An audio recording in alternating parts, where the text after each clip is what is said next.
You see this dull, chalky looking substrate on this piece of plastic?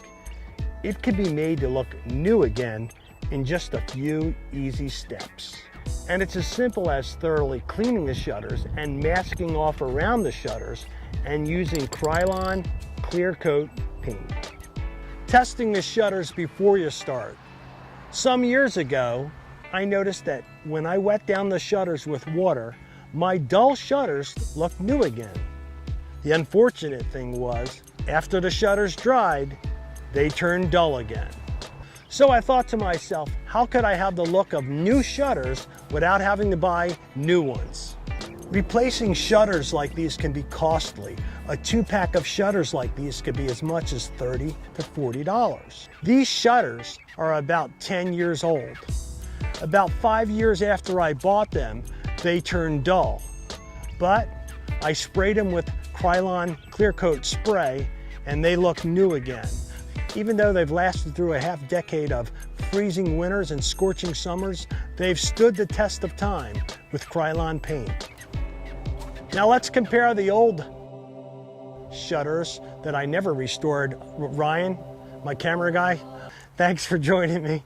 Follow me around the back. I'll meet you in a minute and we'll start the process on how to clean the shutters prior to restoring them with Krylon paint. Ryan, so let's see what steps are needed to prepare the shutters prior to spraying on the clear coat paint. Step 1. Bees may want to attack you while you're doing the restoration process. So eliminate bees and wasps and other critters that may have built nests and live behind the shutters by using an insect aerosol spray like this. Step 2. I found a real easy way to remove the dirt and debris from the vinyl shutters and from the side of the vinyl on the house, and that's by mixing a 1/3 solution of bleach and 2/3 mixture of water. Again, when you're cleaning the vinyl, you want to move out at least a foot on the vinyl of the shutters because you're going to tape paper to the side of the shutters and you want that paper to stick with the tape. I mentioned earlier that you should use some type of a bug spray behind the shutters to kill bees and wasps and to eliminate nests. And now I'm spraying the bleach solution behind the shutter to break down those nests. Remove any loose dirt and debris, get along the sides, and if they're really dirty, you could use a scrub brush. Usually the bleach in water breaks it down fairly well. And then rinse it off with a garden hose or pressure washer. Now it's time to rinse away those dead bugs and mud nests that are behind your shutters. Permit the shutters and surrounding areas to dry for about an hour. Now that the shutters are clean and dry, there's a couple more things you have to consider before you start spraying. Number 1 is the weather and the temperature. See the sun here? It's only been here about 20 minutes. But if the sun has been beating on here for hours and hours, this shutter would be too hot to spray. And if you spray on a very hot surface, the paint will dry too quickly and won't adhere properly. It's better that you spray 2 to 3 hours before the sun gets there so it can dry in the 15-minute time span that the paint is designed for. Also, make sure that the temperature outside is between 60 degrees and 80 degrees and that there's minimal wind and no rain is in the forecast. Step 3. After the shutters are dry, use a different clean cotton cloth to wipe down the shutters because you're going to use an alcohol mixture in water to remove any residue. I always use things like this. They work really well and they don't leave any lint behind. Don't tell my wife, she does the laundry. Remember, when done correctly, this is a professional restoration that will last more than 5 years. But before you begin spraying, read the back label of the can. Follow the directions. Shake the can thoroughly. You shake the can until you start to feel the paint moving inside the can, and then most importantly, when you start to hear the steel ball moving around inside. Once you hear the steel ball moving, shake it for an additional 2 minutes. Once the paint is mixed properly, it will adhere correctly to the plastic surface. What's great about Krylon paint is that it has an adjustable spray head that allows you to spray vertically or horizontally. Unlike other spray paints, Krylon has the best spray pattern because it allows you to shoot paint in a rectangular fashion, almost like using a magic paintbrush. Remember, preparation is everything. If you don't prep right, you don't take the time to do it right, you're wasting your time. Taping off and masking. Tape tightly against the vinyl wall areas that surround the shutters. Tape around the top, the bottom, and the sides of the shutters using blue painter's tape like this. This type of tape adheres well to the siding, and professional painter's tape is easy to peel off when the paint is dry. Make sure you firm the tape down with your finger so it adheres properly to the house. Also, you want to make sure that when you wash this vinyl, that you cleaned enough of the vinyl by at least a foot, because if the vinyl is dirty and you try to put tape on it, it won't stick to it. It'll peel off. It'll drive you crazy.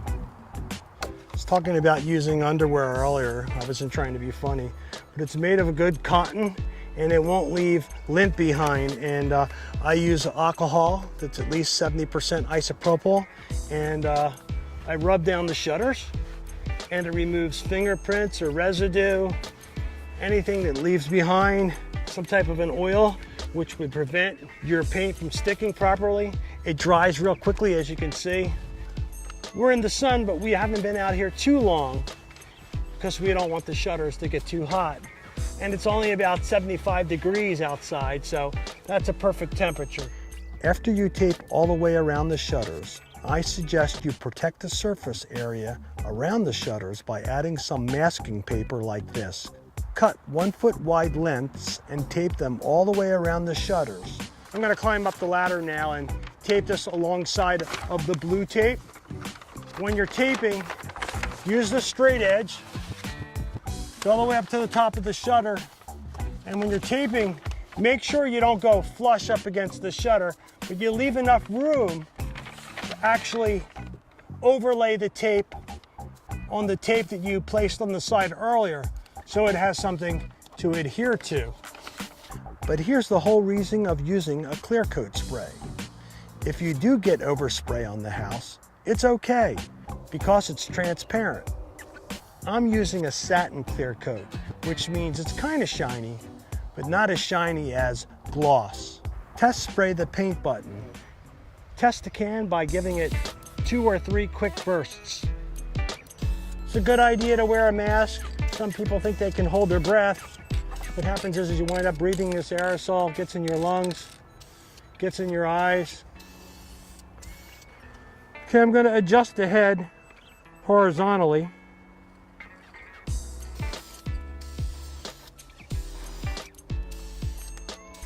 Spray and release, spray and release. Spray the side.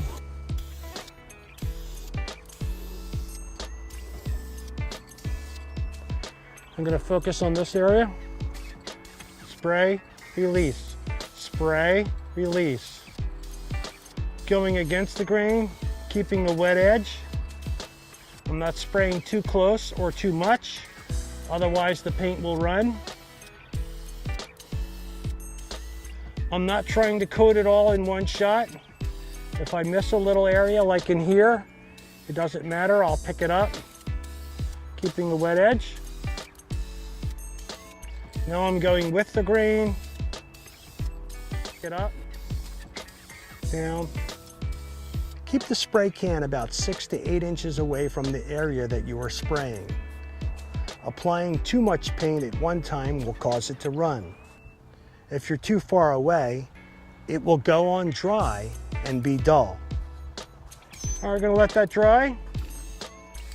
and they're going to move on to the other side. But in this instance, I'm not going to use paper to protect the sides. Again, because I'm using a clear coat, and it's like a semi-gloss. It's called a satin coat.